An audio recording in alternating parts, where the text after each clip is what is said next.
گوجری زبان میں اپڈیٹ سنیے۔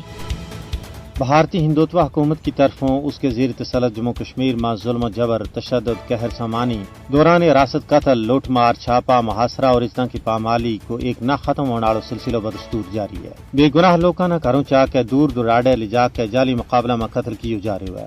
سرن کوٹ پونچھ کا ترے بے گناہ بکرواڑا کی غاصب فوجیوں کے ہاتھوں شہادت پر پوری کشمیری قوم رنجیدہ ہے، لیکن تاحال کسی فوجی درندہ کے خلاف کوئی کارروائی عمل میں نہیں آنی گئی۔ کشمیر میں 1989 تو لے کے آج تک جتنا سانحات برپا ہوا ہے، اس تو بعد ہمیشہ یہی کیا گیا ہے کہ کمیشن بنایا گیا ہے، مجرمہ کے خلاف تحقیقات تو بعد کارروائی عمل میں آنی جائے گی، لیکن آج تک کسی بھی فوجی مجرم کا منہ پر کسی نے مکھی تک نہیں اڑائی۔ ان تمام سانحات میں ملوث مجرمانہ سزا دینی تے درکنار اس کے برعکس انہوں نے ان سیاہ کرتوتوں پر انعام و اکرام تو نوازی کیو۔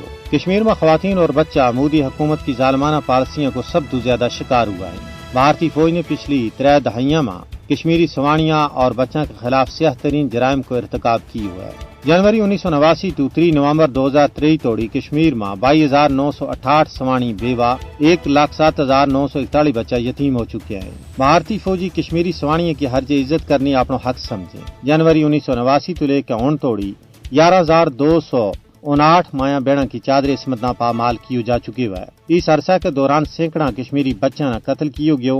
اس کے علاوہ پیلٹ فائرنگ کے ذریعے ہزارہ طلبہ و طالبات نے 2 اکھاں کی لو جیسی نعمتوں محروم کر دیتے گئے ہے۔ ضرورت اس گل کی ہے کہ انصاف پسند دنیا اپنی خاموشی توڑ کے مظلوم کشمیریوں نے بھارت کا پنجہ استبداد تو آزادی دوڑ میں اپنا عملی کردار ادا کرے۔